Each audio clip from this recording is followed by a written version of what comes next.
Hello friends, नमस्कार। आप सभी को नमस्कार, सभी का वेलकम इस क्लास में। You all are welcome to this class.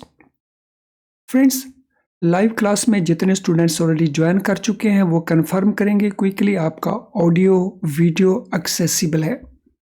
All students in the live class who have already joined, please confirm your audio video is okay, it is accessible to you. तो कर दीजिए confirm so that we can start. मैं wait कर रहा हूं आपके confirmation की, तो जैसे ही आप कंफर्म करेंगे आई शैल स्टार्ट। तो चलिए शुरू करते हैं आज का डिस्कशन। आज का हमारा डिस्कशन प्रीवियस लेसन से इन कंटिन्यूएशन है। मॉड्यूल ए के चैप्टर 1 में हम ये फॉरेन एक्सचेंज की क्लास को कर रहे हैं। ये हमारी बेस बिल्डिंग क्लास है जिसमें पहले हम कॉन्सेप्ट को, उसके बाद उससे रिलेटेड क्वेश्चंस को डिस्कस कर रहे हैं, जिससे आपके कॉन्सेप्ट एकदम क्लियर हो जाते हैं और फिर पेपर में कुछ भी क्वेश्चन आपसे पूछा जाए आसानी से आप उनके आंसर दे सकते हैं। तो लास्ट हम सेशन में डिस्कशन लास्ट में शुरू किए थे क्रेडिट रिस्क को लेकर के, लेकिन उसको पूरा नहीं कर पाए थे। इसीलिए पहले जो कुछ हमने डिस्कस किया उसको क्विकली मैं रिवाइज कर देता हूं और फिर आगे हम इसका डिस्कशन करते हैं। तो क्रेडिट रिस्क क्या है? आपको बताया गया था लास्ट लेसन के अंदर, it is risk of loss which arises because of inability, that is number 1, और because of unwillingness, that is number 2।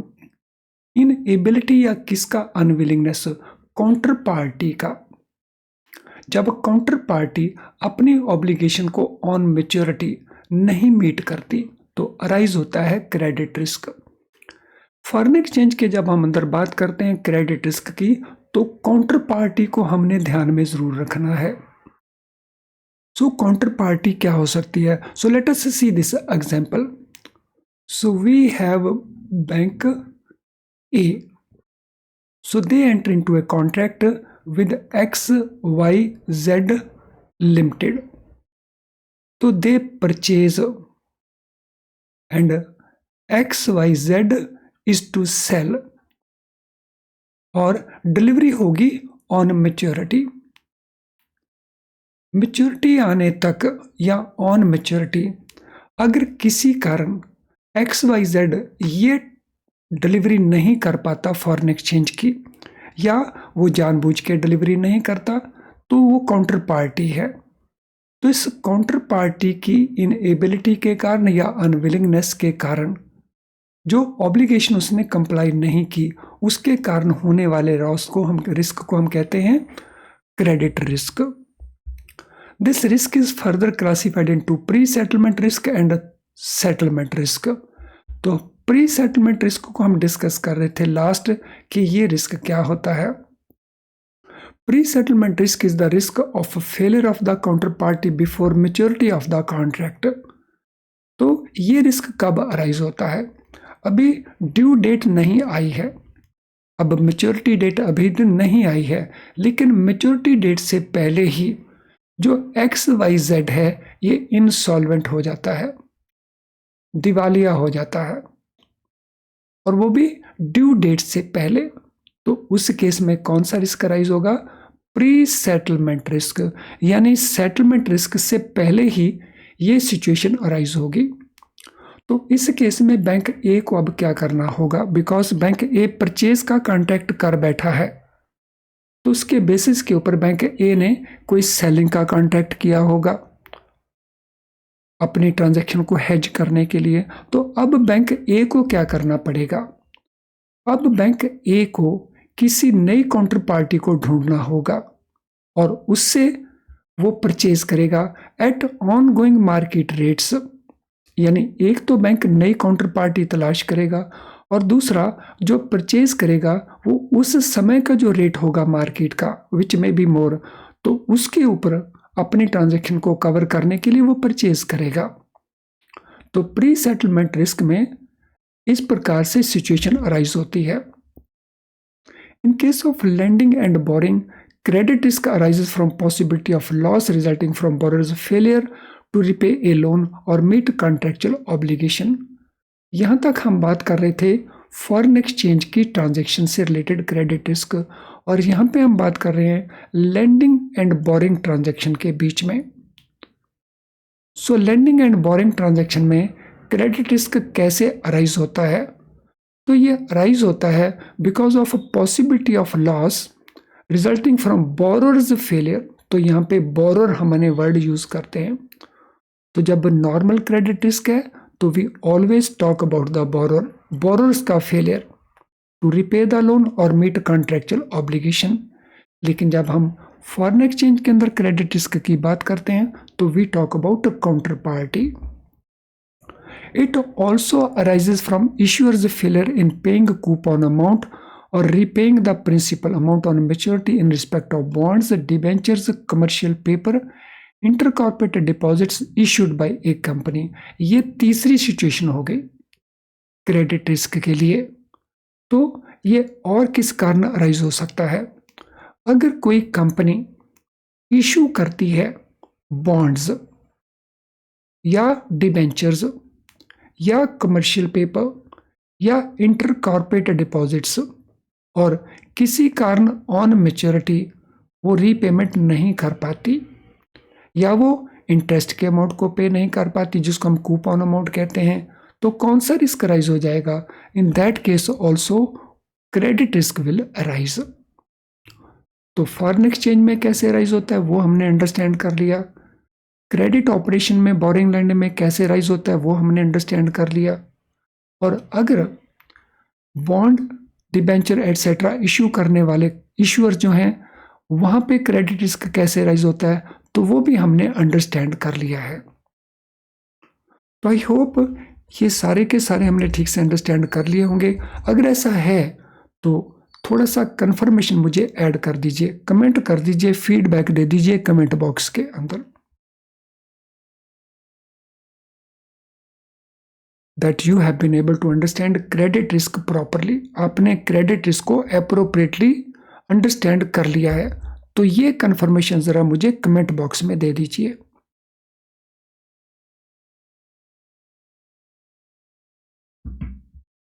आपके इस प्रकार के कमेंट्स को पढ़ करके जो दूसरे स्टूडेंट हैं वो मोटिवेटेड महसूस कर बेनिफिट लेना पसंद करते हैं।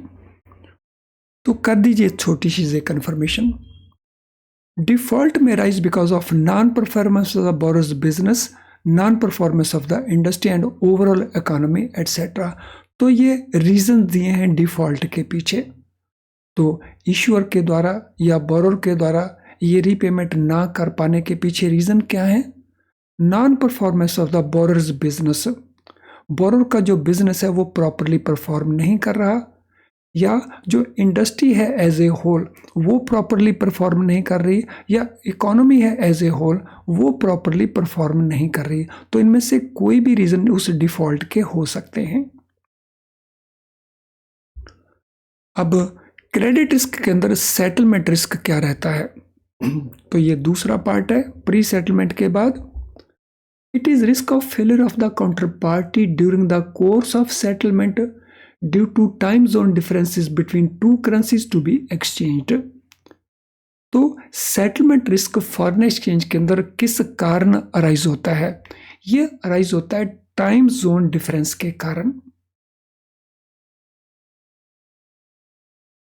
अगर किसी ट्रांजैक्शन का सेटलमेंट लेट अस से जुलाई 12 को ड्यू है, तो अगर ये ट्रांजैक्शन ऑस्ट्रेलिया की पार्टी और यूएसए की पार्टी के बीच में है तो दोनों के अंदर जो टाइम डिफरेंस है वो तकरीबन 17 to 18 आवर्स का टाइम डिफरेंस है।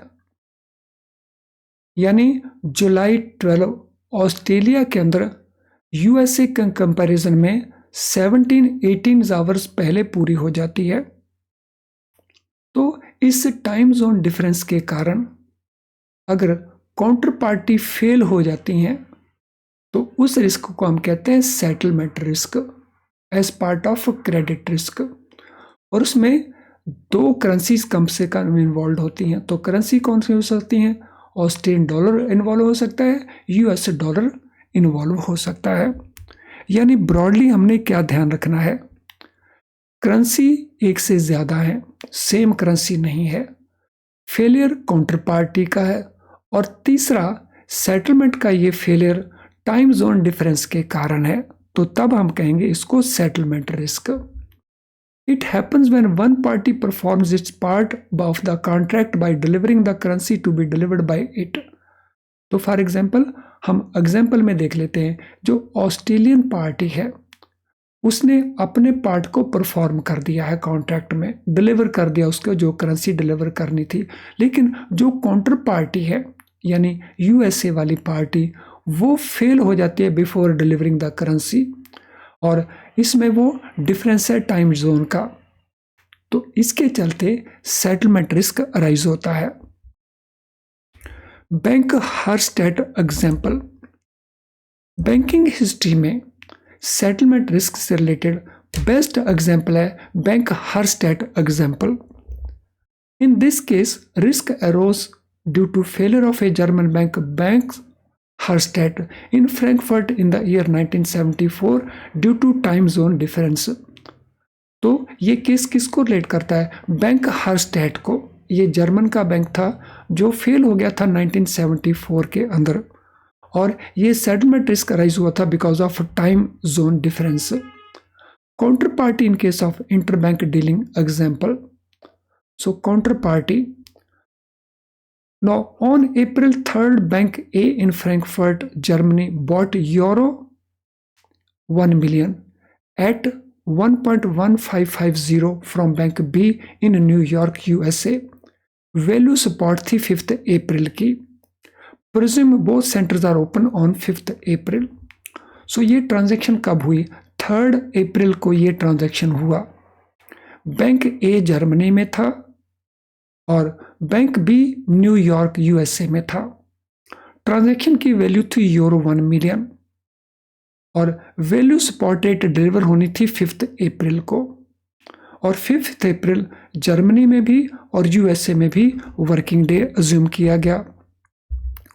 तो इस कारण ये रिस्क अराइज होता है अगर इसके अंदर एक पार्टी अपनी ट्रांजैक्शन को पूरा कर देती है और दूसरी पार्टी अपनी ट्रांजैक्शन को पूरा नहीं कर पाई।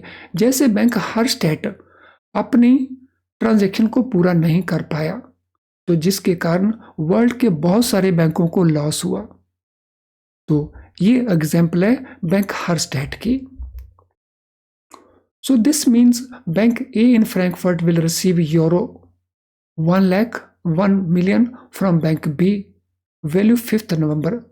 तो इस ट्रांजैक्शन के अंदर जो हमने ट्रांजैक्शन यहाँ पे देखी, इस ट्रांजैक्शन के मुताबिक जो जर्मनी वाला बैंक है उसको तो 1 मिलियन मिल जाएंगे यूरो 3rd अप्रैल को itself, deliverable 5th April.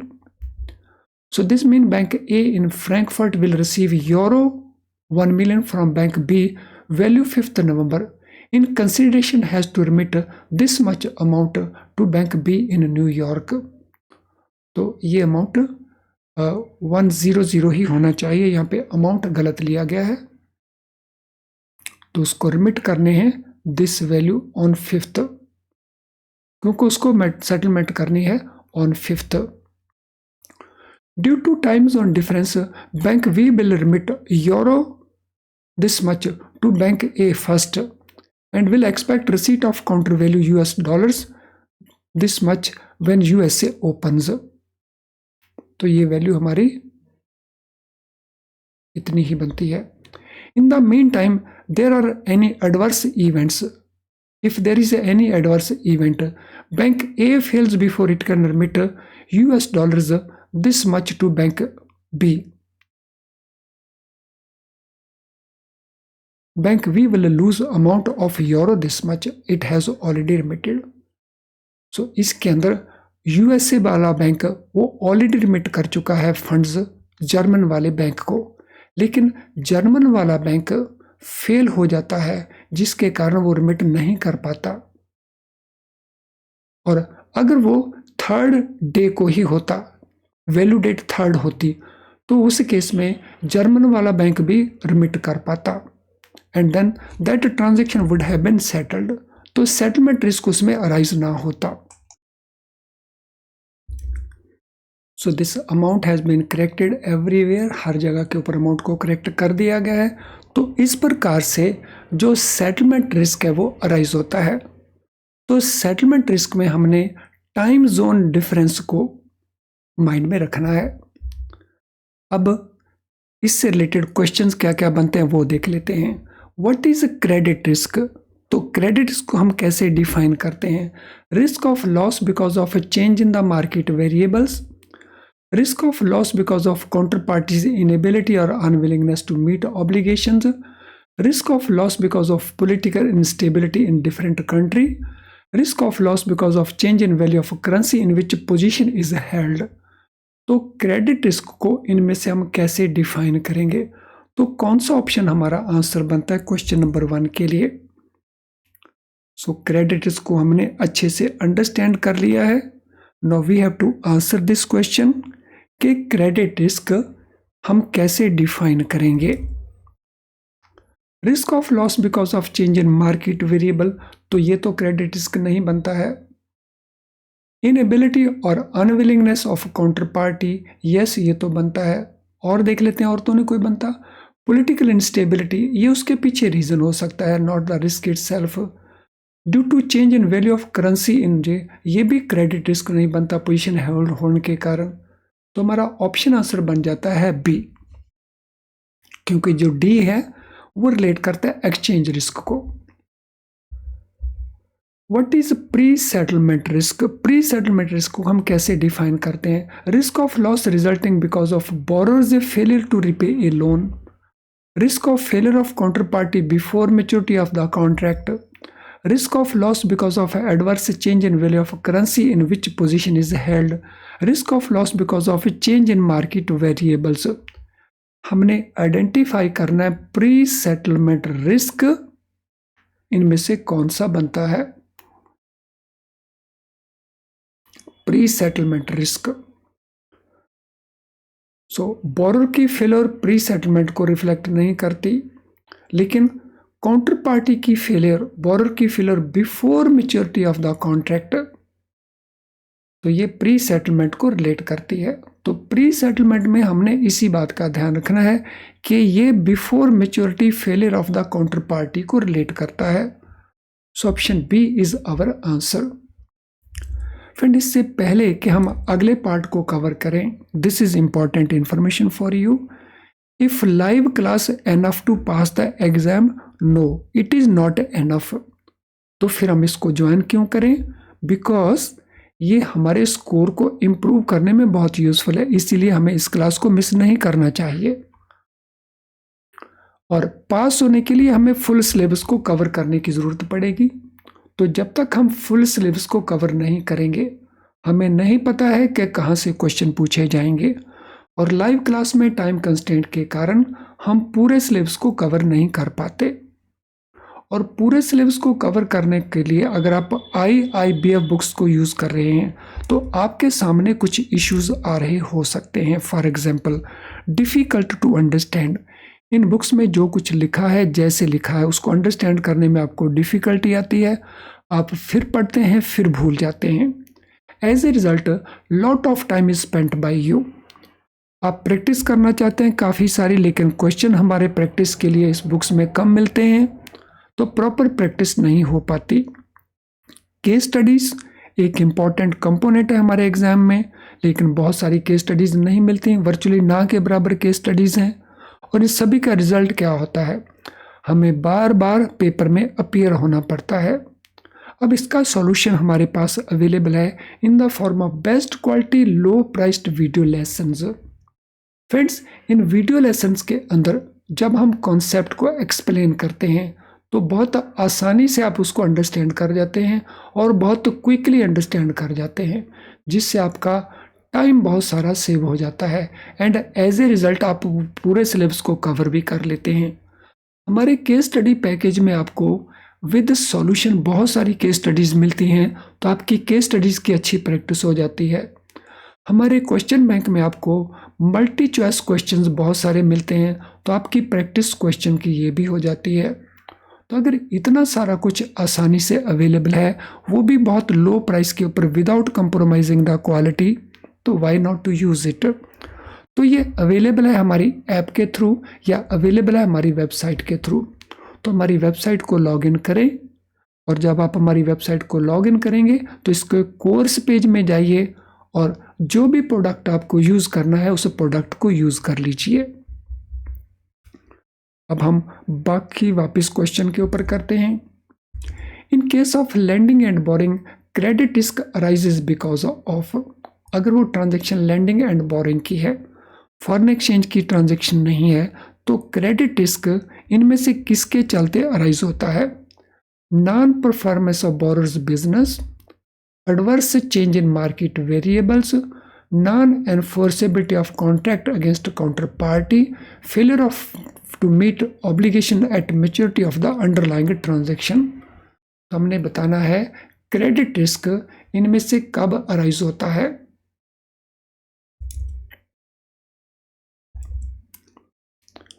So in case of lending and borrowing activity, credit risk arises from, तो it arises from failure to meet the obligation, जब मेच्योरिटी के ऊपर ऑब्लिगेशन को मीट नहीं किया जाता, रीपेमेंट ऑब्लिगेशन है, रीपेमेंट नहीं किया जाता, तो तब ये रिस्क अराइज होता है। और उसके पीछे रीजन हो सकता है non performance of borrower's business. तो non performance of borrower business ये रिस्क नहीं है डायरेक्टली। रिस्क कौन सा है? तो क्रेडिट रिस्क ऑप्शन डी है। What is settlement risk? The risk of non enforceability of contract against a counterparty, risk of loss because of a change in market variable, risk of failure of counterparty before maturity of the contract, risk of loss because of counterparty's inability to settle the obligation. तो settlement risk कब arise होता है, या कौन सा risk है जो settlement risk, इनमें से हम आइडेंटिफाई करते हैं। क्वेश्चन नंबर 4, तो कौन सा ऑप्शन आपको लगता है कि वो बेस्ट ऑप्शन है, मोस्ट एप्रोप्रिएट ऑप्शन बनता है वो? तो यहां पे जो ऑप्शन बनता है वो बनता है D, risk of loss because of counterparty's inability to settle the obligation, obligation को सेटल ना कर पाना, और वो टाइम जोन के कारण है। Credit risk can arise from issuer's failure in paying coupon amount and repaying principal amount on maturity in respect of, जो क्रेडिट रिस्क है, इश्यू करने वाला जो एंटिटी है, अगर वो कूपन पे नहीं करती या प्रिंसिपल अमाउंट को ऑन मेच्योरिटी नहीं पे करती, तो ये राइज हो जाता है। इनमें से किसके कारण, किस इंस्ट्रूमेंट्स के कारण? Bonds, debentures, commercial paper, intercorporate deposits, equity shares held, adverse change in value of currency, यानी करेंसी जो होल्ड की in which position is built, या non enforceability of contract against counterparty. तो कौन सा ऑप्शन हमारा बनता है answer in case of this question?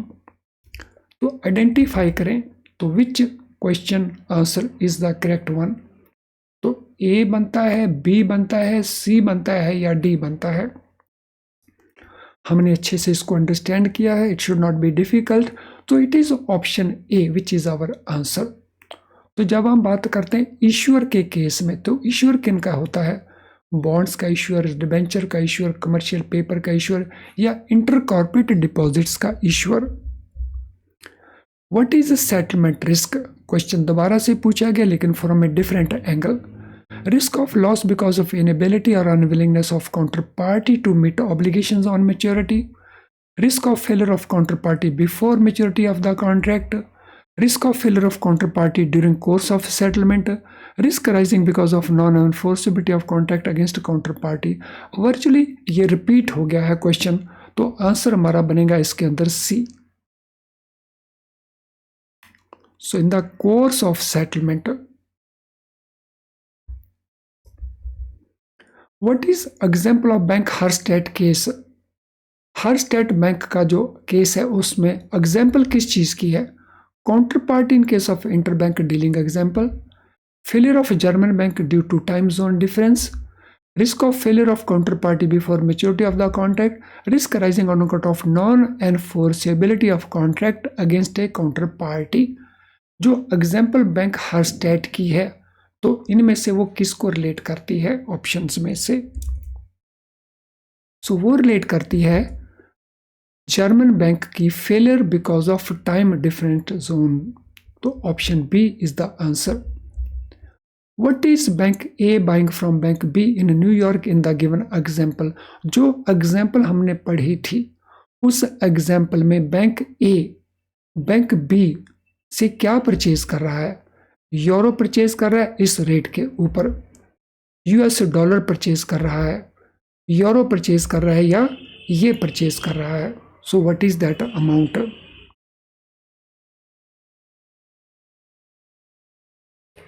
So what is the answer?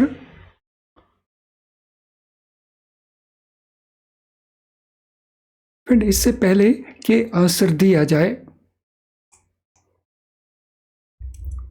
मैं ऐड करना चाहूंगा कि ये जो वैल्यू यूएस डॉलर की यहाँ पे दी गई थी ये करेक्ट थी, बिकॉज ये यूरो था और ये यूएस डॉलर्स था।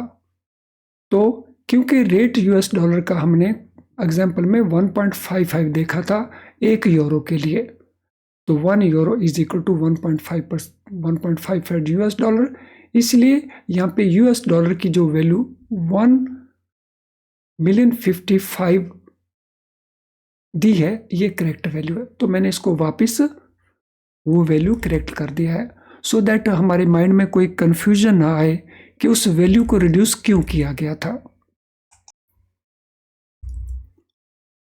तो what bank A buying from bank be in New York in the given example? तो गिवन एग्जाम्पल में क्या बाय किया गया है? तो इट इज यूरो बाय किए गए थे जो बैंक बी ने न्यूयॉर्क वाले ने डिलीवर कर दिए थे, लेकिन बैंक ए डिलीवर नहीं कर पाया था यूएस डॉलर जो उसने डिलीवर करने थे because of the time zone difference, जिसके कारण सेटलमेंट रिस्क अराइज हुआ था। What is bank B expecting when USA opens in the given example? तो बैंक B क्या एक्सपेक्ट कर रहा था गिवन एग्जाम्पल के अंदर? Remittance of euro 1 million, receipt of counter value of US dollar this much, remittance of US dollar this much, या none of the above. तो bank B क्या एक्सपेक्ट कर रहा था जब यूएसए ओपन होना था? तो बैंक बी एक्सपेक्ट कर रहा था कि उसको यूएस डॉलर्स 155,000 मिलने वाले हैं, तो ये उसको मिलने वाले हैं। What will happen if bank A fails before it can remit US dollar this much to bank B in the given example? Given example के अंदर अगर बैंक A फेल हो जाता है और रिमिट नहीं कर पाता this much amount, तो then what will happen?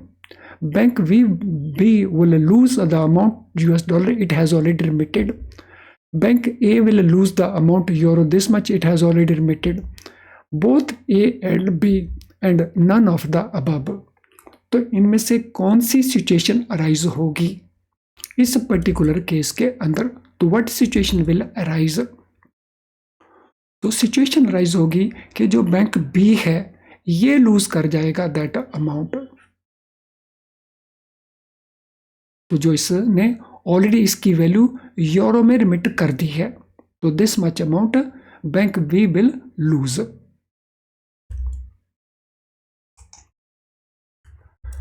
Friends, आज के सेशन से रिलेटेड आपका कोई भी क्वेश्चन हो तो इस वीडियो के कमेंट बॉक्स के अंदर आप अपने क्वेश्चन को टाइप कर सकते हैं, तो वहाँ सूटेबली हम आपके क्वेश्चन को आंसर कर देंगे। अगर कोई आपकी जनरल क्वेरी है तो ये हमारा ईमेल आईडी है, तो आप इस ईमेल आईडी को यूज़ कर सकते हैं अपनी जनरल क्वेरी के लिए। आज का सेशन अगर आपको यूज़फुल लगा तो उसको लाइक ज़रूर कर दें। आपका लाइक करना मीन्स यूट्यूब और बहुत सारे स्टूडेंट्स को ये लेसन दिखाने की कोशिश करेगा। इसके लिंक को आप शेयर कर सकते हैं अपने फ्रेंड्स और कोलीग्स के साथ। चैनल अगर आपने अभी तक सब्सक्राइब नहीं किया और वो भी बेल आइकन पुश करके, तो हमारे नोटिफिकेशंस आपको नहीं मिल रहे होंगे, जिसके कारण हमारी बहुत सारी क्लासेस आप मिस कर रहे होंगे। तो चैनल को सब्सक्राइब करें, वो भी बेल आइकन के साथ। तो आज के इस सेशन को अब हम वाइंड अप करेंगे। इसके बाद जो लिक्विडिटी रिस्क है या दूसरे रिस्क हैं तो उनको हम डिस्कस करेंगे नेक्स्ट सेशन के अंदर। तो चलिए अब इस सेशन को वाइंड अप करते हैं। Thank you friends and all the very best to all of you.